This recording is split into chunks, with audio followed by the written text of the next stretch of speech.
the survey that was it'll begin with a survey that was conducted in 2019.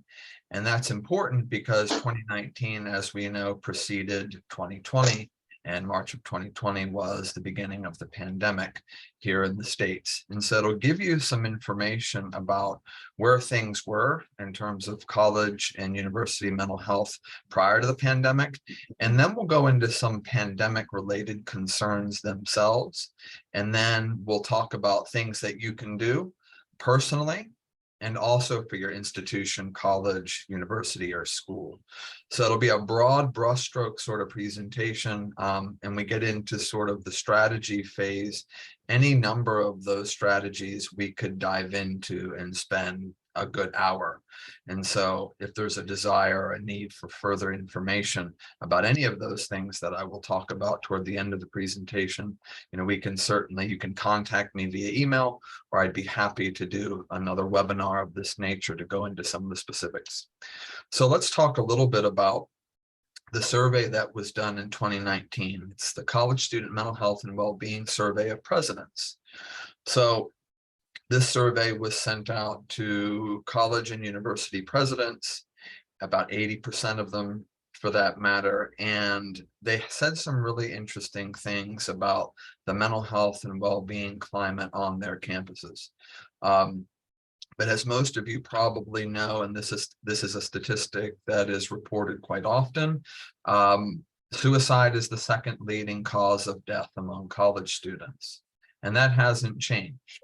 That has remained consistent for the past 10 years. In addition to that, depression, anxiety, and not only depression and anxiety, but also trauma and other mental health issues as well.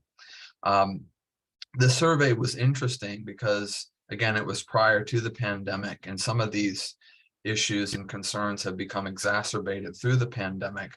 But even prior to the pandemic, mental health and well-being, it was much more of a concern for university colleges and presidents. And many of them indicated that if they were going to improve their institution, they would look at mental health and well-being as one of those top 3 areas. And we'll talk a little bit more about why that's important in terms of retention. So about 70% of the presidents that were surveyed in this particular study indicated that they had reallocated or added additional funding to support mental health and well-being on campus. And that's primarily in the area of college counseling, but it also could be in recreation and health services as well, especially when you're looking at a more holistic type of model. The second bullet point is important because what you see there is an allusion to a comprehensive student well-being building. And for me, even prior to the pandemic, we were talking about holistic well-being or holistic wellness as sort of the wave of the future, looking at not only using therapy to help students, but looking at it more comprehensively.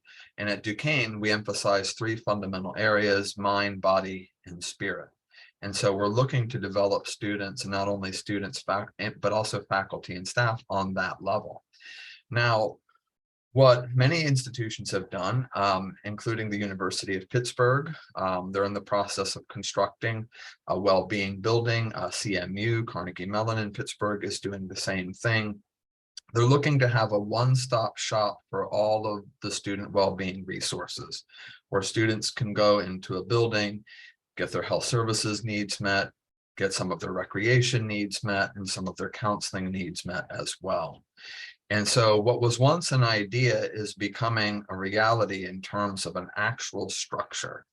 And in my opinion, I think these types of centers, these types of buildings, these types of holistic service offerings are going to be part of the future, not only for colleges and universities, but I think you're going to start to see more and more of them pop up even in communities when you're looking at holistic mental health.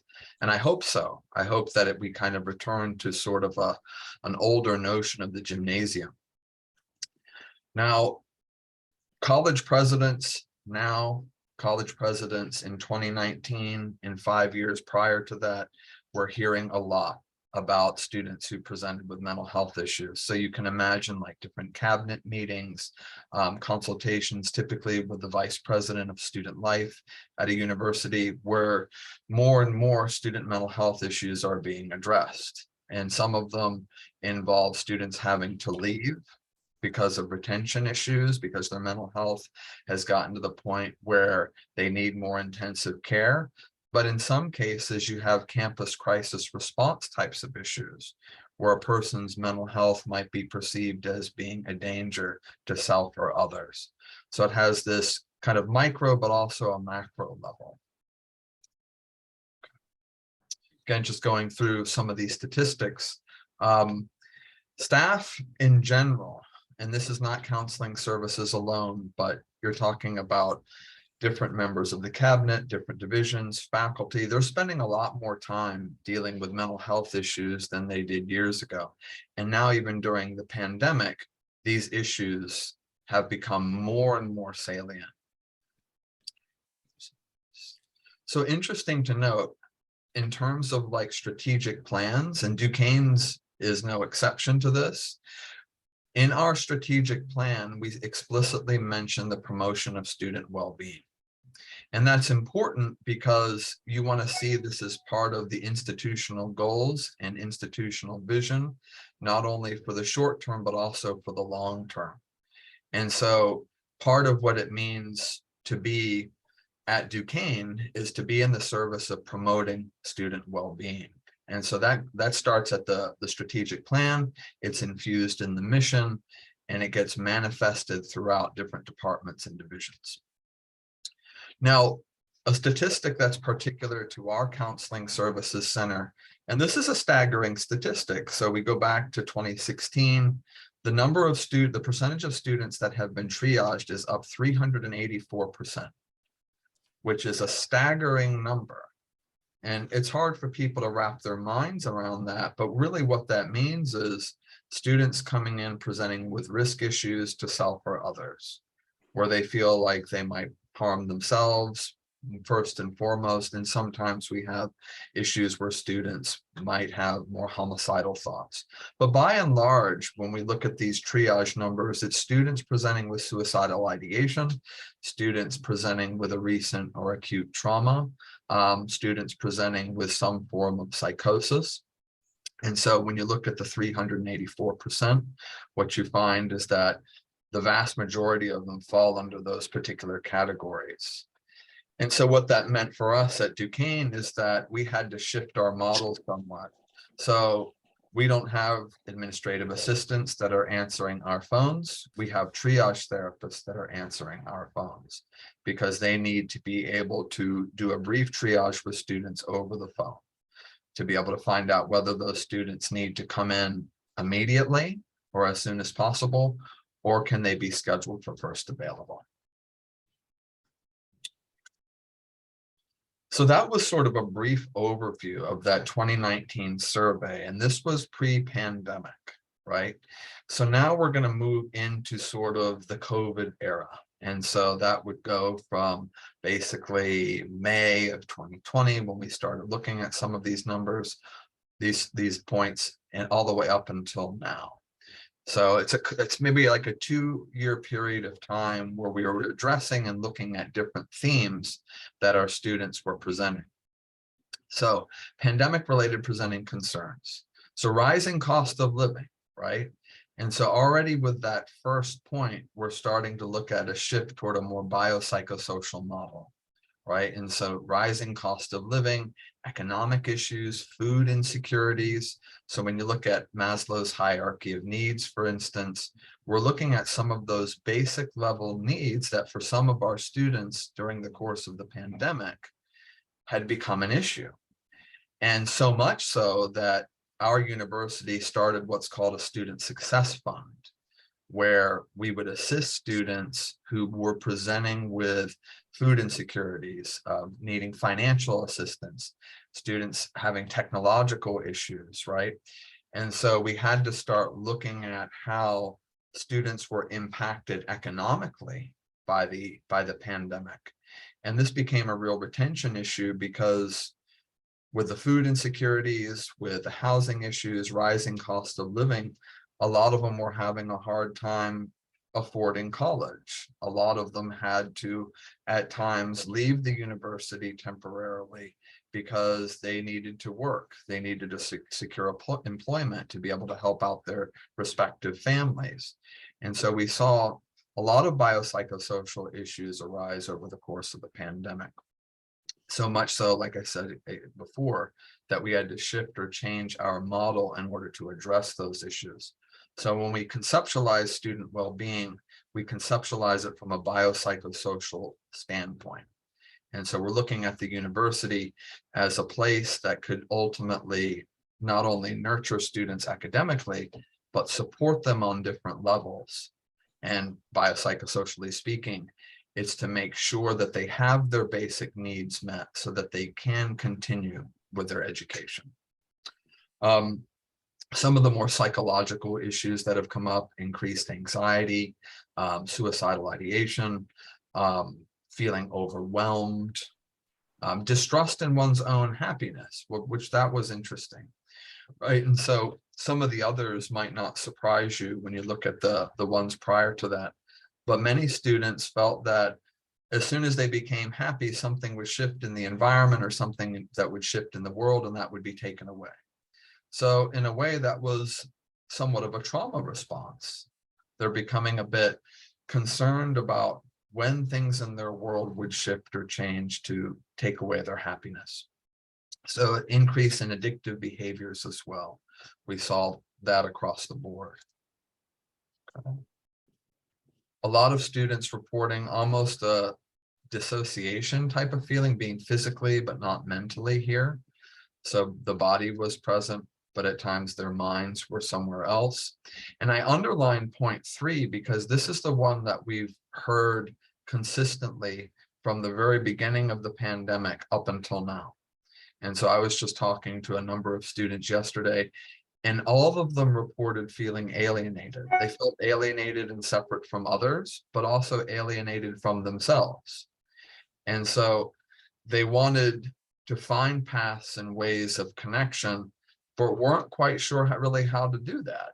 They weren't quite sure how to go about doing that because a lot of the things that the university would offer in terms of events and programs no longer had the same meaning that they once did for them.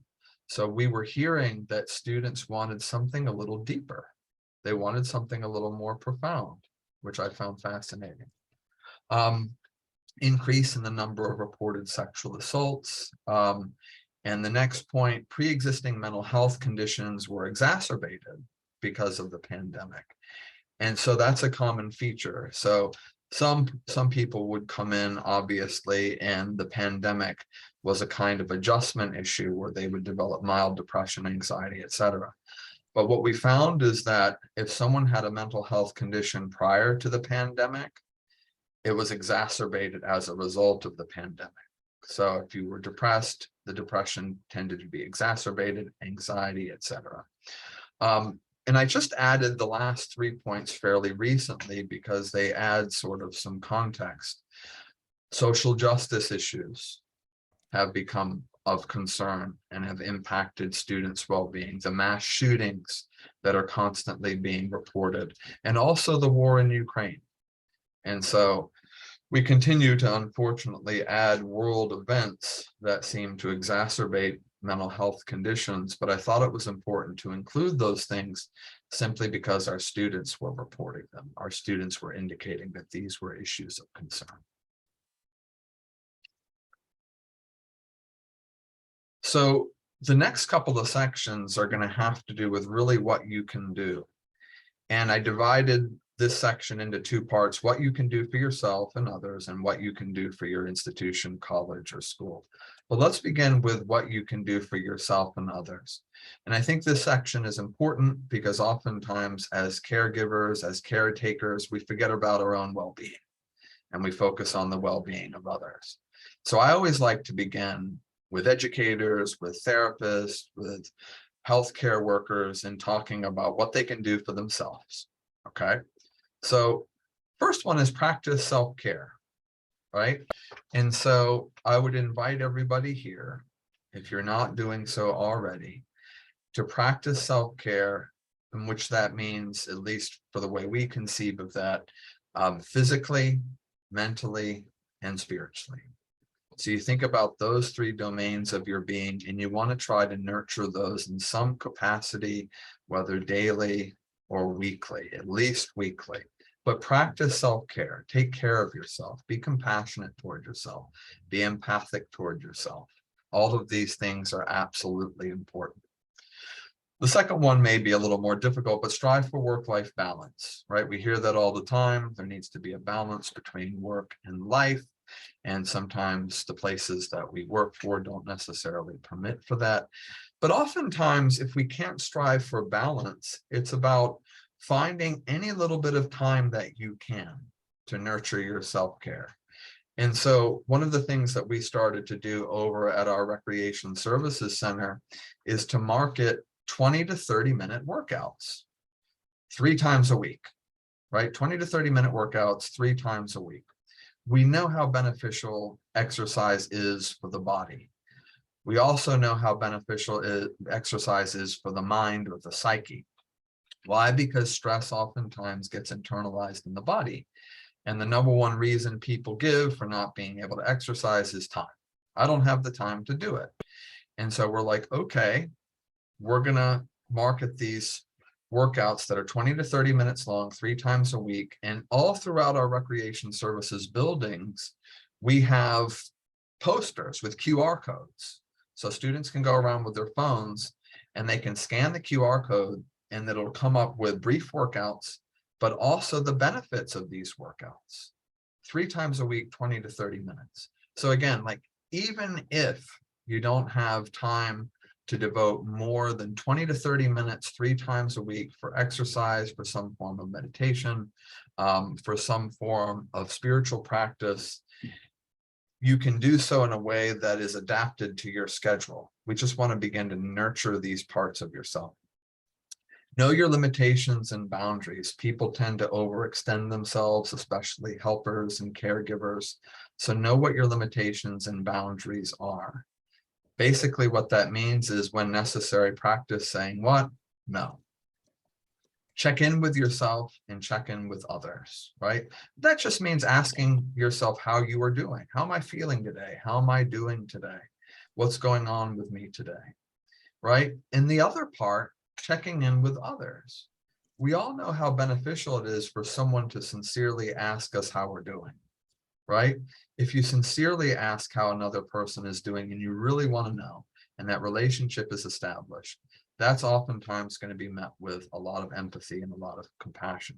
So you want to kind of create an environment, whether it's in your workplace or whether it's in your family system, where you're checking in with yourself and you're checking in with other people, and you provide space to talk about what's going on in your respective worlds. Okay. This next one is important. Be open about your own struggles. Be honest with yourself and be honest with others about that. And this oftentimes follows from check in with yourself. So after you check in with yourself, you ask yourself how you're doing. It's much easier to be open with what you might be struggling with. So be honest with yourself about that, and don't be afraid to identify those people that can help you, and then reach out for support and reach out for help, whether that's from your family and friends or your work family. So again, we're talking about creating a work culture that is conducive toward that. Establish a well-being culture at home. Establish a well-being culture in the workplace, right? That's really, really important, where you practice this idea not just as an institutional goal, but in your homes, in your workplaces, where you're promoting self-care, you're promoting work-life balance, you're talking with one another about what you're doing to nurture yourselves, what you're doing to nurture others. And so you're establishing this culture at your home and in your workplace. Practice compassion and self-compassion. Those things are very important. I've heard from a number of people, and just recently as yesterday, there's not enough empathy in the world. right? There's not enough compassion in the world, that we need to practice more empathy. We need to practice more compassion. And what they were talking about is within like intra-group compassion and empathy is there, because we were talking about issues involving differences, working with different groups that might not see eye to eye. So there's a lot of intra-group compassion, but there's not a lot of intergroup compassion. There's not a lot of intergroup empathy and understanding. So one of the things that Duquesne wants to do, in particular through our diversity, equity, and inclusion initiative, is to continue to nurture intragroup identity and empathy, but also start to move and promote intergroup empathy, intergroup understanding. So we want to start opening up the university by creating forums for such conversations to occur, right? In a way that's not combative, that's not competitive, but in a way that's relational, a way that promotes understanding. Okay. So this is the part, where what you can do for a college, university, institution, right? So I'll talk about some of the things that we've done at Duquesne University. So I alluded to this before, a biopsychosocial model for care, right? Which includes looking at the whole person. And we want to look at prevention through promotion. So we want to engage in preventative efforts, meaning the moment a student walks onto the campus, we want to start developing them. We want to start nurturing them outside of the classroom.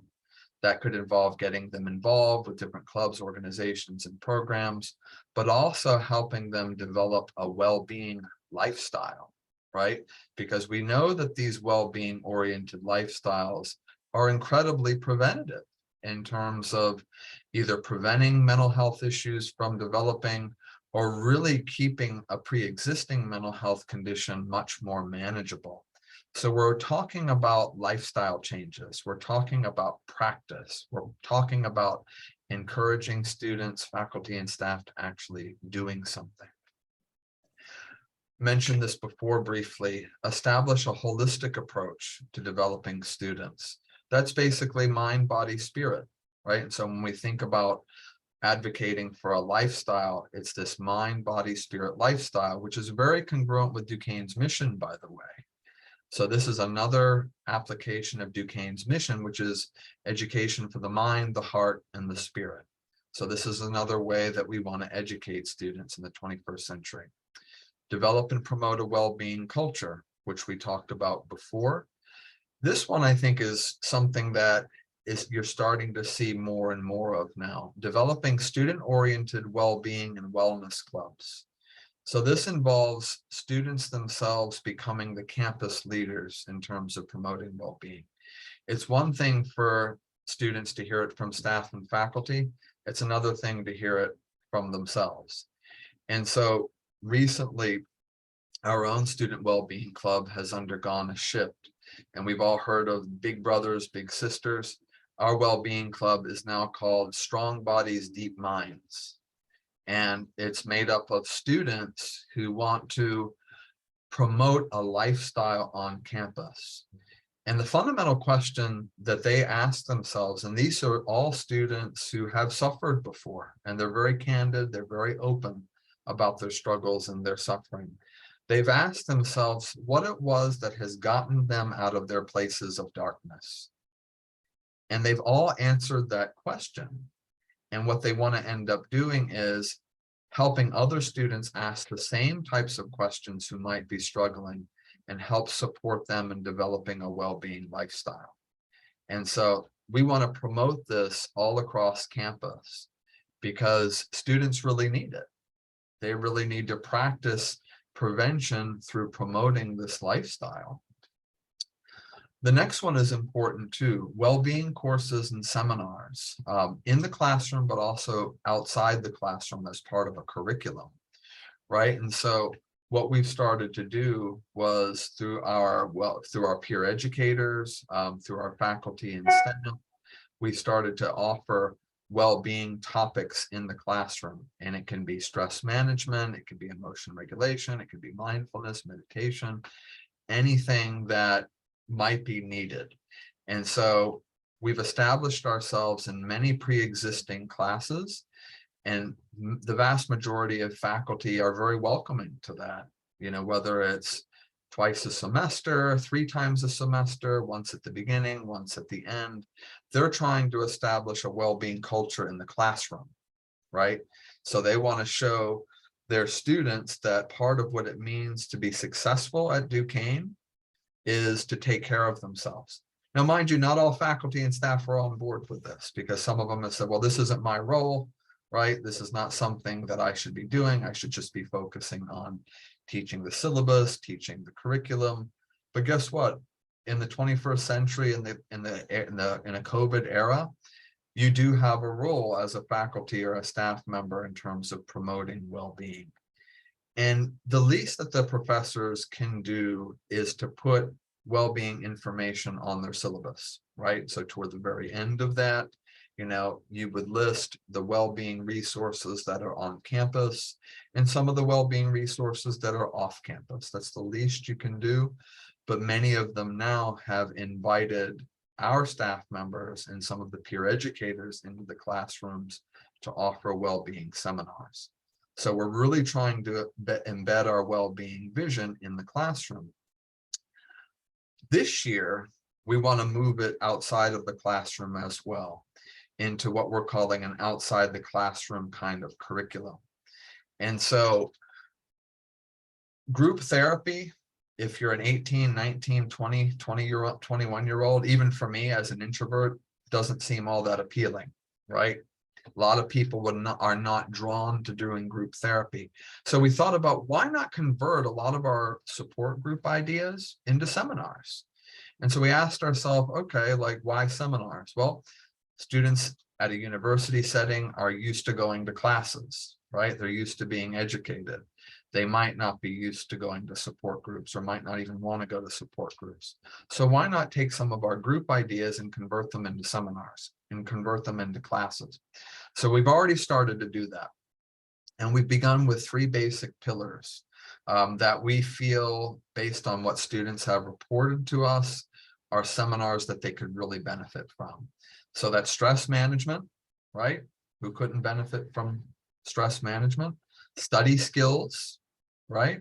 Which also focuses on attention and concentration issues, and relationships. So these are the 3 seminar pillars that we're beginning with. And a seminar can be anywhere from 4 to 8 sessions long. They're typically an hour. We try to offer them during times when students might be available, oftentimes at 4:30, sometimes at 6, but sometimes 6 o'clock classes will interfere with that. But we try to offer them during days and times when the vast majority of students would be available. So we're beginning with those pillars, and we're using JOT forms for students to register for these courses. So they're having it has all the feel in many ways of an academic course, where there are learning objectives, there's a syllabus, there's a curriculum, and there are things that we want students to learn from these seminars as a result of them attending them. So the whole idea of the outside the classroom curriculum is eventually to turn it into a kind of transcript of some kind. And so many institutions have done that, but we want to offer like a well-being type of transcript where students can keep track of some of these seminars that they've attended, and ultimately to create a certificate program that would go along with whatever major that they have or whatever minor that they have. And we feel this is important because not only is well-being important in terms of school retention, but it's also important in terms of work retention. When you get a job, if you're able to take care of yourself, you're probably going to make a better worker. You're probably going to be able to contribute more. You're probably going to be able to be a team player. You'll take less days off. I mean, there's all kinds of things. And so, when competing for jobs, oftentimes boils down to small intangibles. We feel like in offering our students this type of curriculum, that could be beneficial for them. not just in terms of getting jobs, but in terms of their own well-being and in terms of them being able to take care of themselves. So I'm really excited about this part of it. And I think this is something innovative in terms of what Duquesne might be doing. And we hope ultimately that other institutions would do the same thing if they're not already doing it. I'm just not really aware that this might be going on. But this will be important because it's really giving students practicable kinds of skills, strategies, techniques, methods. And to that end, you know, we actually want to move toward talking about and you changing the terminology that might help with the stigma, which is, you know, instead of talking about mental health, right, we want to talk about mental performance, right? Almost like an athlete type of mentality, physical performance, spiritual performance, practice, training. It involves doing, right? It involves doing. So we're moving from therapy to therapeutic. Any activity that's going to be beneficial to a student's well-being is going to be therapeutic. And so we're looking at, because there's so much demand placed on individual therapists right now, and you always hear about colleges and college and university counseling centers being on an extensive wait list. We always hear about that. But we feel if we can start to market and offer these therapeutic resources, one of them being the seminars, support groups, well-being coaching, which we'll talk about, and even the online mental health and well-being app that we'll talk about, I would say the vast majority of students might not even need individual therapy, truly. And that's a bold sort of claim, but we feel that a lot of these therapeutic resources that we can offer instead of individual therapy can be very helpful, can be therapeutic to the degree to which a lot of students might not need individual therapy. So we're not looking at a student being both an individual and in group. Sometimes that's the case, but either or in most cases, either or in most cases. And so this is something that we're piloting, that we're trying, we're experimenting with this semester to see if students receive a therapeutic benefit without having to come in for individual therapy, right? So we'll let you know how that goes, obviously. Well-being coaching and peer education. That again is another therapeutic resource that we're offering our students. Well-being coaching is not therapy. It's not counseling.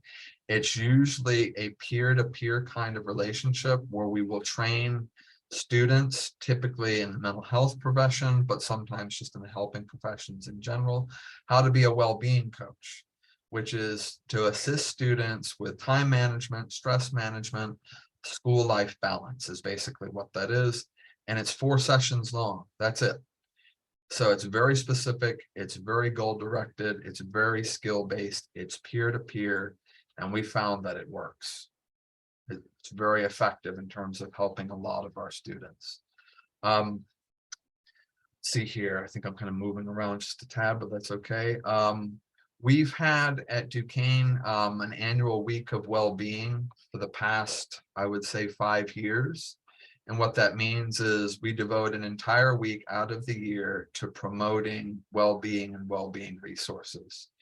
And so that usually involves a keynote speaker, but it also involves the Out of the Darkness walk. I don't know if you're familiar with the American Foundation for Suicide Prevention, but they come to universities and colleges across the country, and they will do Out of the Darkness walks. And so it's a powerful display where you get the campus community to come together to walk as a community in support of suicide prevention. And very powerful because you see a number of people there that have been affected in some way by suicide, whether it's losing a family member, whether that's losing a friend, whether that's losing a child. And you see different color-coded beads to signify what type of loss that the person dealt with. And that's very powerful because you start to look at people that you've seen on campus in a different light, and you have more empathy, and it's really brought people together in meaningful ways, in part creating this culture of compassion.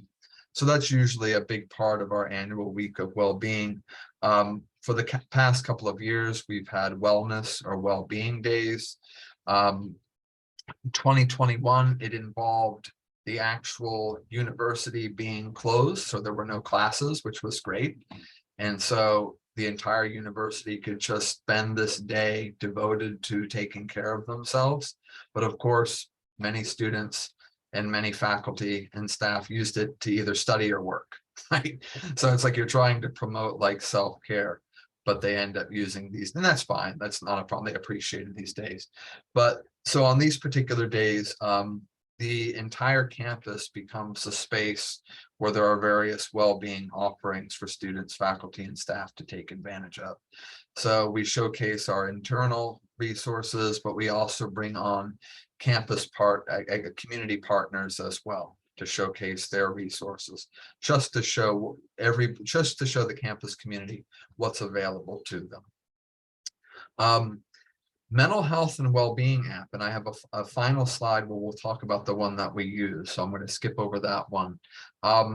Promote faculty and staff well-being. That's so important when you're talking about building a well-being culture on a campus, at a school, at a university, because faculty and staff are oftentimes in the role of caregivers, and it's difficult for them to be, for us, I should say, for us to be in positions of being able to offer care for our students when we're not caring for ourselves. So we have to practice self-care, and we have to create environments in our respective institutions that nurture self-care, right? So all of that's very important. Let me talk about the mental health and well-being app part of it. Okay. So just this year, and we piloted this program beginning last year, but beginning for the fall semester, we signed a contract to work with a mental health and well-being app called Oasis. And again, what we're trying to do is to build up our therapeutic resources on campus. And we've added Oasis to that mix of things that we're offering our students. And so we know where students are, they're on their phones. Not only students, we all are on our phones. So let's meet people where they are. Well, we meet them on their phones. And so that's a big part of Duquesne's mission, is actually meeting people where they are in general. And historically, that's been to find the people that are on the margins. But in a recent adaptation of applying that, not only is the mission to meet people who find themselves on the margins, but just to find where people are in general. And they're in this space, this little rectangular space that is called the cell phone. And they're living in many ways in that cell phone. So why not take advantage of that and literally provide mental health and well-being at a student's fingertips? So we've worked with this mental health and well-being app called Oasis, and we've encouraged and even required all incoming freshmen to download the app as part of all of the things that they had to do to be a Duquesne student. So they were told to download this app. And so a lot of our, not all of them have done it, but a lot of our freshmen have done it. And a lot of our students in general have done it. So now we're about 8.5% in terms of a download rate, which really isn't bad. We want to get to 10% soon. But what we're finding is that the download rate is increasing over time as we're continuing to push out notifications, as we're continuing to get the word out, as we're continuing to go into classrooms and promote our resources, including Oasis. Now, as you can see there, once a student downloads the app, they will have access to all of those things at their fingertips, and also information about university resources as well. And what's not mentioned there, which I think is one of the chief features of the app, is that it offers 24/7 chat support with a mental health therapist. So 24/7, and this is typically for non-emergency type of issues, because we use Resolve and the 988 line for those crisis issues kind of after hours. But the vast majority of our students are in non-emergency situations, but oftentimes just need someone to chat with. They need someone to talk to. So even if that's at 2 in the morning, they can open up the app and they can talk with a chat specialist. Now, what we like too about this chat specialist function is that a chat specialist can be available to a student within 30 seconds to a minute. And that is an incredible, that in terms of like wait time, that is not bad at all, considering a lot of these hotlines, the wait is often much more extended than that. The average wait time is about a minute, where they can get on and they can talk to a mental health specialist about whatever it is that might be on their mind. And so we've seen the utilization of this chat function go up over the course of time as we've continued to promote it. And guess what it does? We've talked about prevention through promotion. Oftentimes, these chat contacts, what do? They prevent issues from becoming worse, right? They prevent issues from becoming exacerbated, because oftentimes at 2 a.m, which is when these contacts will typically happen, 1 a.m, a student who's typically busy throughout the day, very distracted, they're alone with themselves, perhaps for the first time, thoughts and feelings come up. They don't have anyone to talk to. They want someone to talk to. It's not an emergency where they feel like they want to hurt themselves, but they want connection. Because remember what I said earlier, many students are feeling what? Alienated, disconnected from others and disconnected from themselves. So this chat app actually helps with that in many ways. You know, again, we talked about checking in. Well, the specialist is going to check in with the student. How you doing? How you feeling? What's going on? Right? So they're going to run through all of those types of questions and then help the student figure out what it is that they need to do in the here and now, but also in the short term, you know, and even maybe in the long term in terms of developing a plan. And the student can use the chat support anytime they want. It's not just one and done. They can repeatedly use it. They could use it every day if they want to. And that's perfectly fine. So this is an incredibly valuable resource that we're offering, and we're really trying to promote it to our university community. We recently developed too an iteration for faculty and staff. So again, going back to that whole idea that faculty and staff also need support, we've worked with the Oasis app and we've developed an iteration of this app for faculty and staff. And so if you were to download it, you would ultimately find, like, this is through our university, and we would probably have to talk about how each respective institution could have a contract with Oasis, because obviously, you know, we've contracted with them. But once you download this particular app, you have access to all of the same features that students would. And so there's actually helpful information there about how to talk to students. What do you do when a student comes to you in distress? And so our university has been actively involved in helping Oasis develop this information based on student issues that we've encountered. And this is scalable, it's modifiable. And so, you know, if there are issues and concerns that we want the app to ultimately address, and for materials, they'll do that. They'll modify the app based on each institution or university or school specific issues. They make it school specific, which is phenomenal, I think. And that makes this app quite unique as far as that's concerned. There are short videos on this app as well. And it's oftentimes students talking to other students, right? And so we hear, you know, that students, and I think people in general in this TikTok generation, they don't want to read a lot of text, they want videos. And so we're wanting to encourage more short video development that offers skills, but also offers testimonials in some way. And the reason why that's important, and you see at the very bottom there, shared stories of lived experiences. And this is what we're having our Wellbeing Club do as well. We talked about being open about one's own struggles. What that does is it creates a culture of connection, a culture of transparency. It destigmatizes things a little bit. And when staff and faculty do it, they become exemplars and role models. When student leaders do it, they become role models. They talk about briefly what they've struggled with and what they've done to help themselves. And they're trying to motivate others to do the same. Now, we've seen this with well-known athletes. We've seen this, with actors and actresses, high-profile people that have shared their own stories, their own narratives, and it's compelling. It really is, to hear a story about someone suffering that you never thought struggled in that way, and what they've done to get help, and then encouraging others to do the same. So you'll hear that, you'll see that on this app. And you'll even see that with a lot of what we're doing specifically at Duquesne.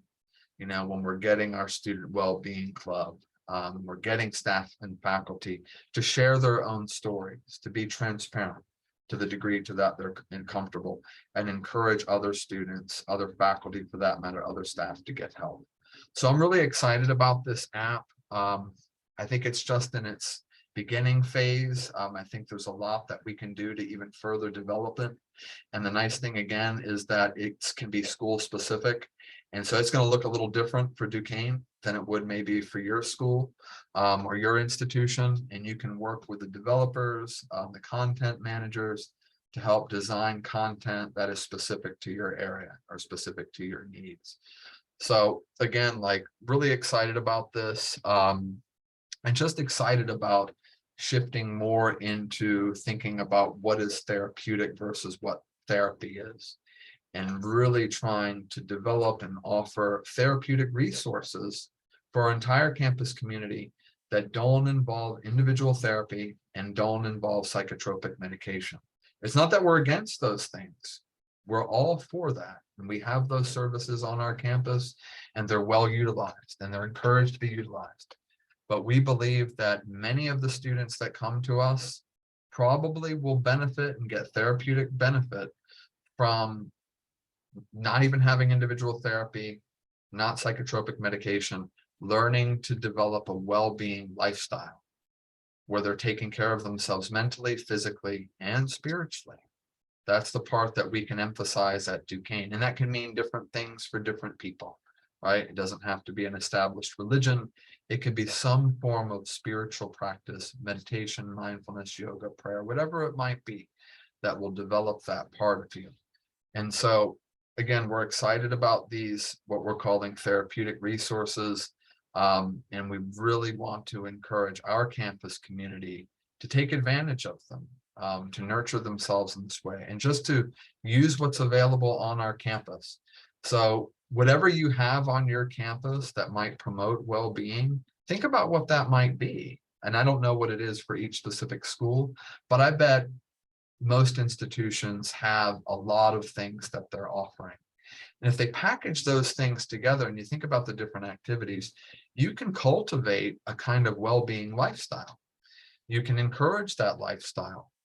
So think about what you already have and think about how you can package those things together to develop lifestyles that are conducive toward promoting well-being, and for yourself and also for other people. Because it really is, like the research shows, that these lifestyles, when lived consistently, when practiced regularly, have a significant therapeutic benefit that greatly reduce the need for psychotropic medication. Truly they do. And if people are interested, we can always show statistical data that support that, because I'm an empiricist just like a lot of other people. And so this isn't something that we're just making up. This is something that really works. And again, it involves practice, and in an era where people want immediate fixes, quick fixes, prolonging gratification for the sake of long-term contentment is a skill in and of itself to try to develop and cultivate.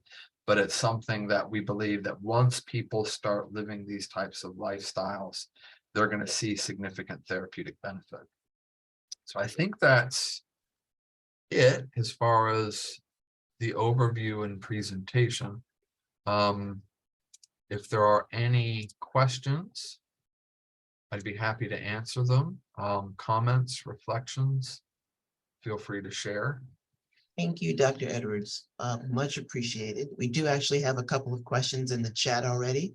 Okay. Folks, feel free to, excuse me, feel free to put your questions in the chat or use the raise hand feature, and we can make sure that we get to your question or your comment, or if you simply want to talk about what's happening on your institution. My first question, I'll take the liberty of having my mic on. My first question is, can you talk a little bit about why the use of well-being versus wellness or some of the other phrases that seem to be popular right now? Mhm. Yeah, well-being oftentimes has like an established philosophy attached to it, first and foremost. Wellness tends to be more hygienic.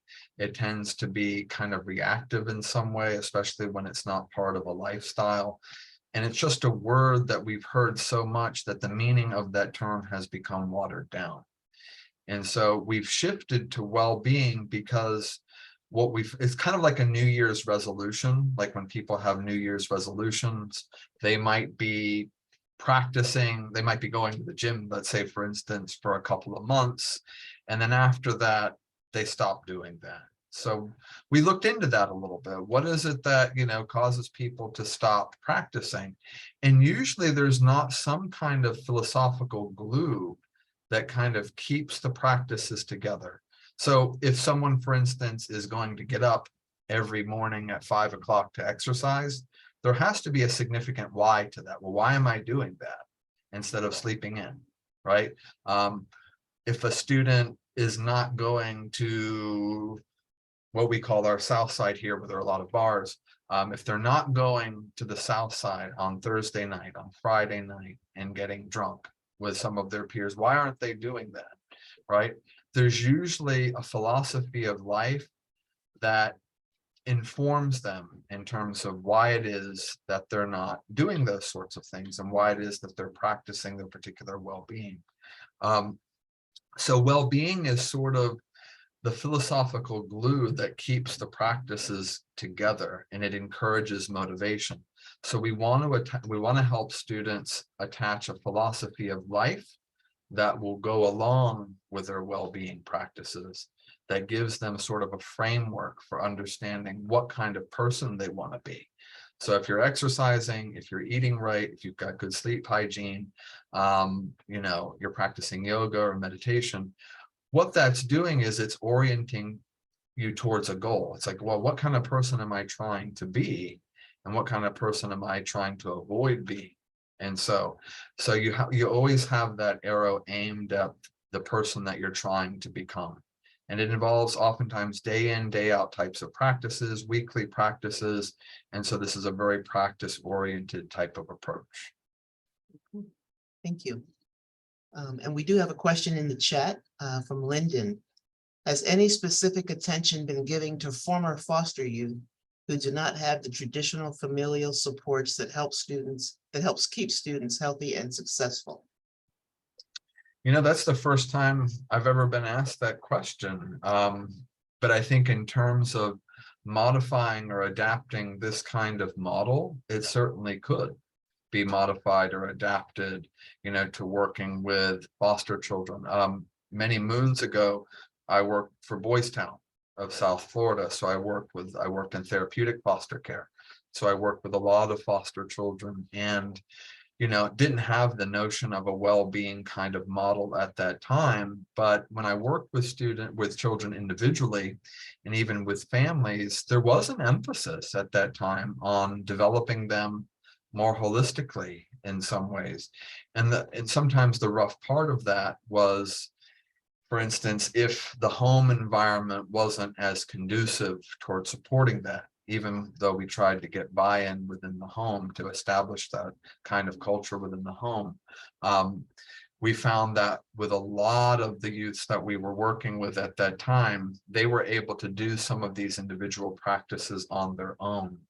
And it's amazing, for instance, what mindfulness and meditation can do, even for children. And you probably have seen the research or even seen footage where mindfulness is being taught in the classroom, for children in elementary school. And then they've been encouraged to practice those things at home, and it helps with emotion regulation and all kinds of wonderful things, where they might need those skills in more challenging environments.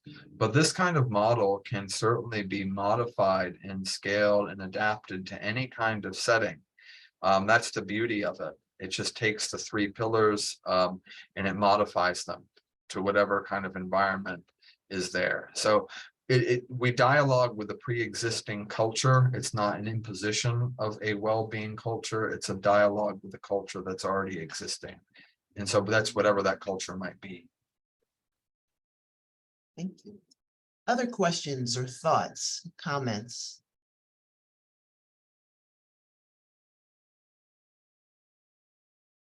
Laura, go ahead.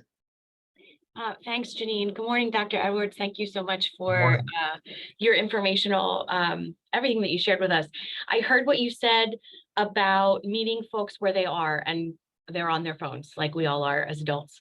And we know that our students experience trauma vicariously and sometimes in the same ways as actually being present at an event by scrolling on social media and seeing constant coverage of, you mentioned the war in Ukraine, other social justice issues. So you talked about, the Oasis app, which is great and sort of a healthy way of getting folks to maybe use their devices. Is there anything that you're doing to sort of counteract or encourage people to unplug ever, or raise awareness about, like, it's not good to scroll TikTok for 10 hours at a time, or anything of that nature? Yes, absolutely. Yeah, we encourage social media fasts, actually. That's another practice that we'll encourage, like a fast of some kind or a retreat of some kind. And so from some of the more anecdotal evidence that we've gotten from students, like when they've tried to do this just for 2 days, guess what they start to experience? Withdrawals, in a way. There's almost like, it's like an addictive behavior, and it really is. If you take a look at what's actually happening in the brain when someone goes to their phone and they get that sense of immediate gratification, that dopamine hit, right? And so like, oh, I hear my phone, it's making a sound. I'm like a Pavlovian dog, I'm conditioned, I'm going to go right to it and see what's going on. Am I missing something? Who's trying to reach out to me? And so we encourage these kinds of fasts oftentimes, where it could be a couple of days, it could be a whole day, it could be a half a day. And so there's the unplugging part of that. But when you take something away, you have to replace it with something else, right? You can't just take something away. That oftentimes becomes problematic when certain treatment programs only involve the withdrawal of something rather than replacing it with something else. You take away one behavior, you replace it with something else. So with some of the student groups on campus, when they go through these fasts, we encourage them not to do it in isolation, but to do it as small groups, because they need to support and encourage one another. I'd have a hard time doing it by myself, right? I think we all would, for the sake of transparency. I think I could do it, but it would be difficult to do it. So when you encourage these types of fasts, you encourage them in the form of small communities. And that small community can just be a pair. It could be 2 people, a husband and wife. Partners can do this. Friends can do this, right? You don't have to have 3, 4, or 5.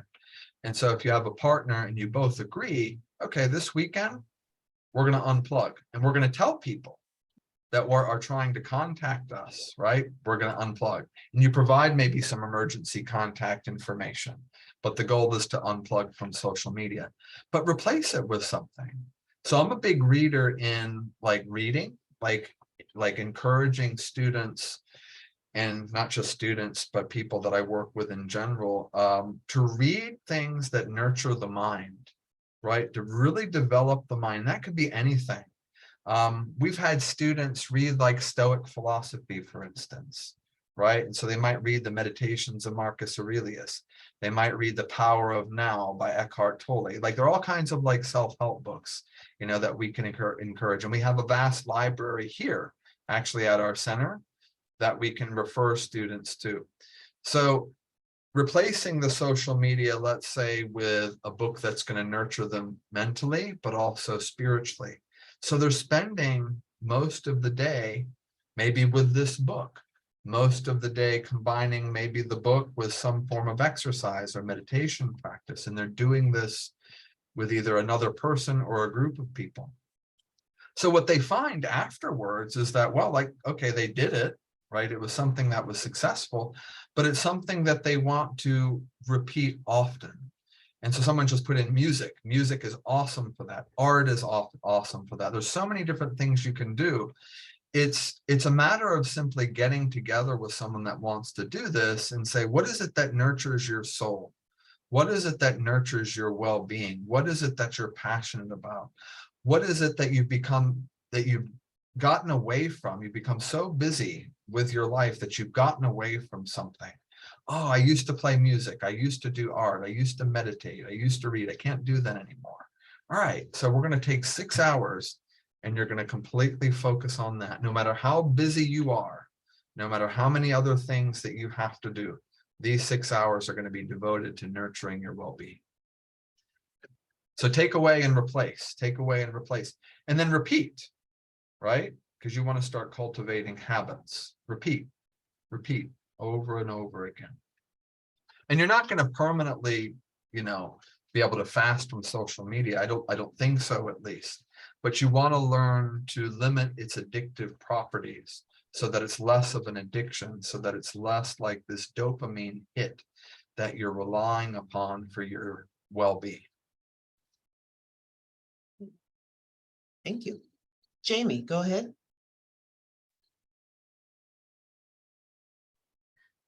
Hi, everybody. I guess I don't know if anyone else's institution or students are this way.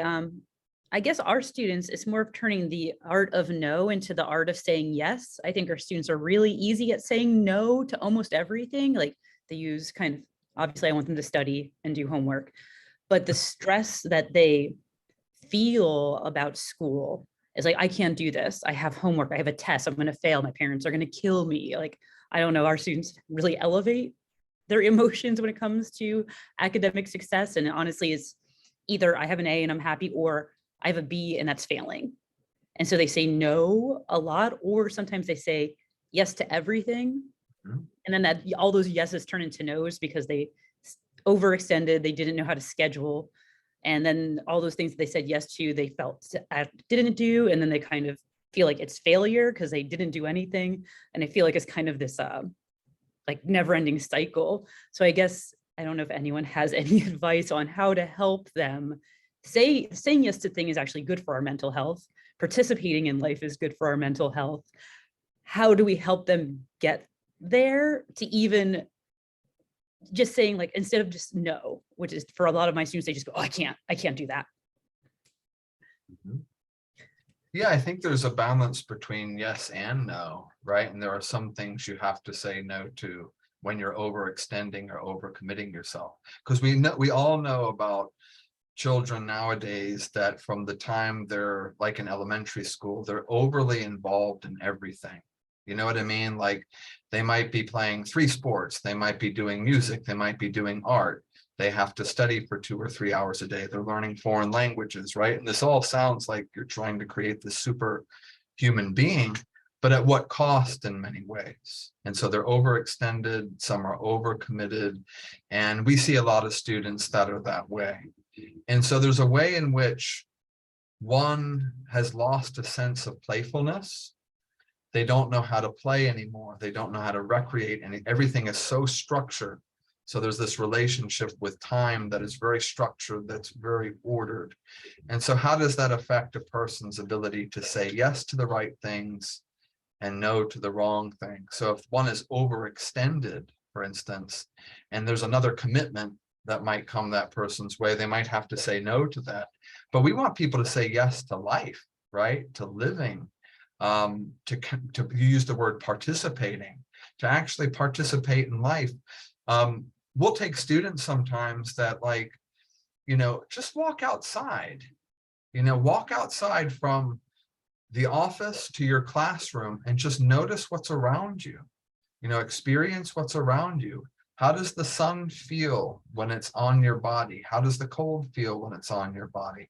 So it's a way of enlivening the body, enlivening the senses, so that the senses become aflame in some way, so that there's a connection with the world again, so that the world isn't necessarily mediated through the phone. If you're walking from point A to point B and you're looking down, how much of the world, how much of yourself, and how much of others are you actually experiencing or taking in through that? So in many ways, we want to get back to doing things that are simple. We want to get back to play. We want to get back to enjoyment, and we want to get back to more spontaneity. And these types of students that are over-structured and over-controlled, they've lost their ability to play. They've lost their ability to have fun. And so you take that, and then you all of a sudden go from someone who's very much over-controlled, now giving them freedom, like when they come to a college or university, they can develop a hedonic lifestyle. They get on the hedonic treadmill, and they can get in trouble as a result of that.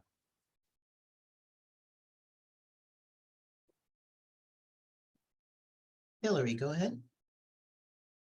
Yeah, I mean, I think building off of Jamie's comment, and I've also put something in the chat that, it just, sometimes it feels like the boundaries of what was acceptable levels of stress and effort have shifted and shrunk. And that, I mean, and maybe this is like a bad example, but like, it used to be that I could say 3 hours of homework a night was like an acceptable level of work, and now everyone's freaking out, and the norm of what's considered too much is now like 1 hour, right? Like, and I think I'm just feeling the struggle of like, adjusting my expectations. But I think some of us, are coming from a place where, and homework is a bad example, but like that 3 hours actually helped keep us focused and productive and not feeling bad, like, and I guess I'm coming from a more like, the civic engagement world where,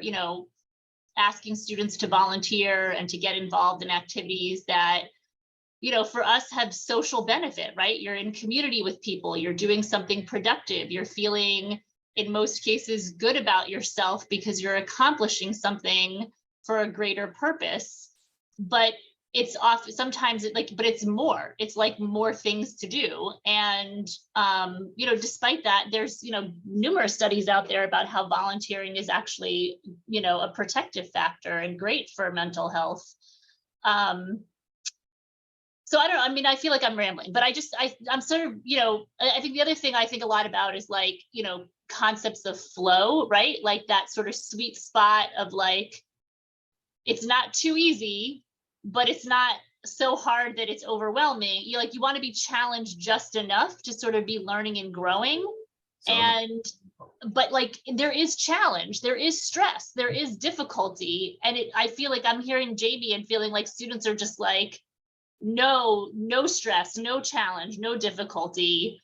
Or maybe I'm just, I'm just too comfortable in my plate, and I'm not fully truly grasping what they're dealing with. But yeah, it just feels like something has shifted, and the window of what's acceptable has narrowed, and just trying to wrap my head around all that. No, and I don't think that was rambling at all. I think you made some really excellent points, and you used the word purpose, greater purpose, to do something that has a greater purpose and to remain connected to that.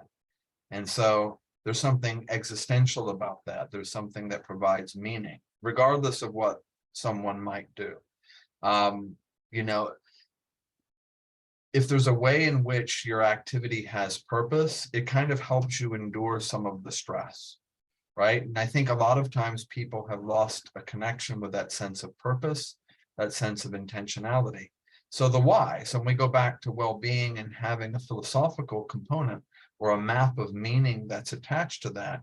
And so if you are studying for 3 hours, but you're only doing it just because you've been told to do that since you were like 10 years old, it's going to be mechanical, it's going to be robotic, and eventually the psychological symptoms going to come to try to take you away from that in some way. But if you can establish your own purpose and your own meaning, your own why for doing that, a musician, for instance, or an artist that is like locked in to their craft, or, Kobe Bryant, who used to like be the first one to the gym and the last one to leave. And he would say, I was blessed with all the talent in the world, but I act like I don't have any. This isn't coming from a place of like low self-esteem. This was like, this is meaningful to me. And for me to get better at what I'm doing, to raise that ceiling, then I have to work at that. But there has to be some kind of philosophical glue or drive or a map of meaning. So if you studied for 3 hours and it was, well, this is what I was told to do, and everything you do is rote, that's problematic. But if you can find your own meaning that drives you and learn to grow from failure, that's the other thing that we try to encourage. It's called post-traumatic growth in some way. But to look at failure as a learning tool, and to look at failure as an opportunity to grow, and to think scientifically about it in terms of trying new things as experiments and hypothesis testing, right? Most scientists don't cry or get really upset when there's a failed test in some way. They might modify things and then, try something a little different, modify the method in some way. And so we encourage a safe sort of experimentation. College is a good time for learning, self-exploration, self-experimentation, learning how to grow from failure, learning to learn from mistakes. And so that's part of the mentality. So that's a change in mindset. Well, how do I view mistakes? How do I view failure? How do I view work? What were you taught about work growing up? What were you taught about failure? Oh, I can never be a failure. I can never make a mistake, because it meant that there was something bad, or my mother or father would shame me for making mistakes. So you learn about the kind of baggage that people bring in, and so expectations, failure for one person might be different than it is for another. So it's always helpful when we're working with someone. Well, where did you learn about these sorts of things? Where did you learn about work ethic? What did you learn about success while growing up? And sometimes mindsets need to be shifted. So like, they might not necessarily stop studying for 2 or 3 hours, but what's driving them to do that might shift. The meaning behind that might shift, right? It might be more self-driven in a way. It might have more personal meaning. And then you're going to have a longer lasting kind of result.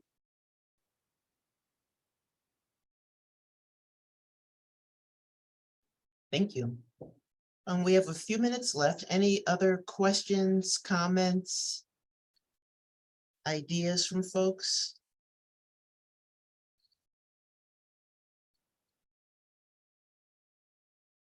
If things do come up after you leave, when you have one of those in the shower moments and you think, oh, I should have asked that, or I wanted to make that comment, please do feel free to send it to me.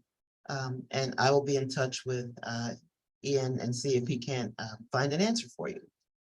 So seeing no other comments or questions, Hillary, anything you'd like to add or promote that's coming up soon? Yeah, I'm always happy to talk about, this was great. So first of all, just thank you, Dr. Edwards. Absolutely. We have a bunch of things coming up. I think the next one on the calendar is our fall PHEND meeting, and I'll put the link in the chat. Similar, like different topic, but perhaps related.